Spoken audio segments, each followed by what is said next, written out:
बोलिए कार्तिक के ठाकुर की जय, तुलसी मैया की जय। कथा शुरू करने से पहले हमें गणेश जी महाराज जी का ध्यान करना चाहिए। बोलिए गणेश जी महाराज जी की जय। हाथ में फूल और चावल ले लीजिए और कथा सुनते समय कहानी का हुंकारा जरूर भरें, जिससे कथा का संपूर्ण फल आपको प्राप्त हो सके। कार्तिक महात्म। बोलिए गणेश जी महाराज जी की जय। एक बार एक बुढ़िया थी। वह मिट्टी के गणेश जी की पूजा किया करती थी। रोज बनाती थी, रोज गल जाते थे। एक दिन बुढ़िया ने देखा कि एक सेठ का मकान बन रहा है। वह मिस्त्री के पास गई और बोली, भैया मेरे पत्थर का गणेश गढ़ दो। वह बोला कि जब तक हम तुम्हारे पत्थर का गणेश गढ़ेंगे, जब तक पूरी दीवार छीन लेंगे। बुढ़िया ने कहा कि राम करे तुम्हारी दीवार टेढ़ी हो जाए। ऐसा कह के बुढ़िया चली गई। शाम को सीट आया तो उसने पूछा कि आज कुछ भी काम नहीं किया। तो मिस्त्री बोला कि एक बुढ़िया आई थी, कह रही थी मेरे पत्थर का गणेश कर दो। हमने नहीं गढ़ा तो कह गई तुम्हारी दीवार टेढ़ी हो जाए। तब से दीवार टेढ़ी हो जाती है, ढानी पड़ती है। सेठ ने बुढ़िया को बुलवाया और कहा कि हम तुम्हारे सोने के गणेश जी गढ़वा देंगे, तुम्हारी दीवार सीधी करा दो। सेठ ने बुढ़िया को सोने के गणेश जी गढ़वा दिए। उसकी दीवार सीधी हो गई। जैसे सेठ के बड़े काम सीधे करे, ऐसे हम सबके करना। कहते सुनते हुंकारा भरने वालों के करना। बोलिए गणेश जी महाराज जी की जय। कार्तिक के ठाकुर की जय, तुलसी मैया की जय। 27वां अध्याय। एक दिन की बात है। विष्णुदास ने नित्य कर्म करने के पश्चात भोजन तैयार किया, किंतु उसे किसी ने चुरा लिया। चुराने वाले पर किसी की दृष्टि नहीं पड़ी। विष्णुदास ने देखा कि भोजन गायब है, फिर भी उन्होंने दोबारा भोजन नहीं बनाया, क्योंकि ऐसा करने पर सायंकाल की पूजा के लिए अवकाश नहीं मिलता। अतः प्रतिदिन के नियम के भंग हो जाने का भय था। दूसरे दिन उसी समय पर भोजन बनाकर वे ज्यों ही भगवान विष्णु को भोग लगाने के लिए गए, त्यों ही कोई आकर फिर सारा भोजन चुरा कर ले गया।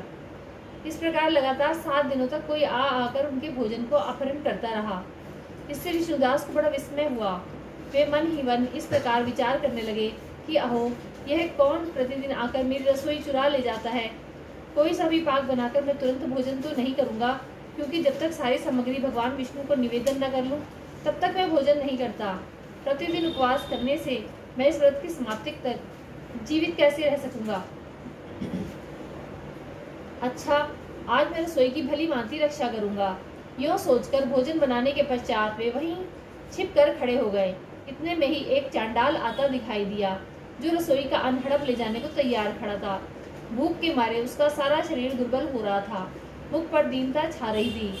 शरीर में हाड़ और चाम के सिवा कुछ भी नहीं था।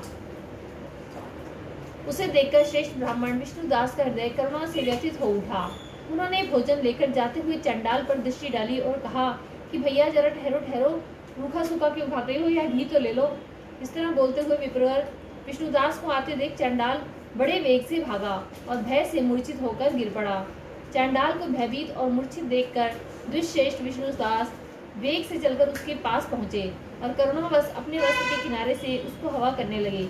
तदनंतर जब वह उठकर खड़ा हुआ तो विष्णुदास ने देखा कि यह चांडाल नहीं, साक्षात भगवान नारायण ही शंख चक्र गदा और पद्म धारण किए हुए विराजमान हैं। कटी में पीताम्बर और 4 भुजाओं, हृदय में शिवस्त्र का चिन्ह तथा मस्तक पर किरीट शोभा पा रहे हैं। अपने प्रभु को प्रत्यक्ष देखकर द्विश्रेष्ठ विष्णुदास सात्विक भावों से वशीभूत हो गए। वे स्तुति और नमस्कार करने में भी समर्थ न हो सके। उस समय वहां इंद्र आदि देवता भी आ पहुंचे। गंधर्व और अप्सराएं गाने और नाचने लगी। तब भगवान विष्णु ने भक्त विष्णुदास को छाती से लगा लिया और उन्हें अपने ही जैसा रूप देकर वैकुंठ धाम को ले चले। उस समय यज्ञ में दीक्षित हुए राजा चोल ने देखा कि विष्णुदास एक सुंदर विमान पर बैठकर भगवान विष्णु के समीप जा रहे हैं। विष्णुदास को वैकुंठ धाम में जाते देख राजा ने तुरंत ही अपने गुरु महर्षि मुद्गल को बुलाया और इस प्रकार कहना आरंभ किया। राजा बोले कि जिसके साथ लाख डांट होने के कारण मैंने यह यज्ञ दान आदि कर्म का अनुष्ठान किया है, वह ब्राह्मण आज भगवान विष्णु का रूप धारण करके मुझसे पहले ही वैकुंठ धाम में जा रहा है। मैंने इस वैष्णव याग में भली भांति दीक्षित होकर अग्नि में हवन किया और दान आदि के द्वारा ब्राह्मणों का मनोरथ पूर्ण किया। तथापि अभी तक भगवान मुझ पर प्रसन्न नहीं हुए और इस ब्राह्मण को केवल भक्ति के ही कारण श्री हरि ने प्रत्यक्ष दर्शन दिया है। अतः जान पड़ता है भगवान विष्णु केवल दान और यज्ञों से संपन्न नहीं होते, केवल यज्ञ से प्रसन्न नहीं होते। उन प्रभु का दर्शन कराने में भक्ति ही प्रधान कारण है। दोनों पार्षद कहते हैं कि यूं कहकर राजा ने अपने भांजे को राज्य सिंहासन पर अभिषिक्त कर दिया। भांजे को राज्य देने के पश्चात राजा यज्ञशाला में गए और यज्ञ कुंड के सामने खड़े होकर श्री विष्णु को संबोधित करते हुए 3 बार उच्च स्वर में निम्नांकित वचन बोले। भगवान विष्णु, आप मुझे वन, वाणी, शरीर और क्रिया द्वारा स्थिर भक्ति प्रदान कीजिए। यो कहकर वे सबके देखते ही देखते अग्नि में कूद पड़े। उस समय मुद्गल मुनि ने क्रोध में आकर अपनी शिखा उखाड़ डाली। तभी से आज तक उस गोत्र में उत्पन्न होने वाले समस्त मुद्गल ब्राह्मण बिना शिखा के ही रहते हैं। राजा ज्यों ही अग्निकुंड में कूदे, उसी समय भक्तवत्सल भगवान विष्णु प्रकट हो गए और उन्होंने राजा को छाती से लगाकर एक श्रेष्ठ विमान पर बैठाया। फिर अपने ही समान रूप देकर उन देवेश्वर ने देवताओं सहित वैकुंठ धाम को प्रस्थान किया। उक्त दोनों भक्तों ने जो विष्णुदास थे, वे तो पुण्यशील नाम से प्रसिद्ध भगवान के पार्षद हुए और जो राजा चोल थे उनका नाम सुशील हुआ। हम ही वे दोनों हैं। लक्ष्मी जी के प्रियतम श्री हरि ने हमें अपने समान रूप देकर अपना द्वारपाल बना लिया है। नारद जी कहते हैं कि राजन, इस प्रकार विमान पर बैठे हुए विष्णु के दूतों ने धर्मदत्त को उपदेश देकर कलह के साथ वैकुंठ धाम की यात्रा की।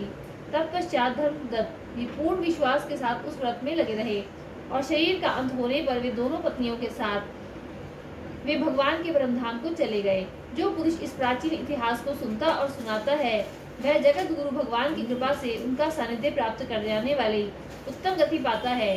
बोलिए कार्तिक के ठाकुर की जय, तुलसी मैया की जय। 27वां अध्याय संपूर्ण।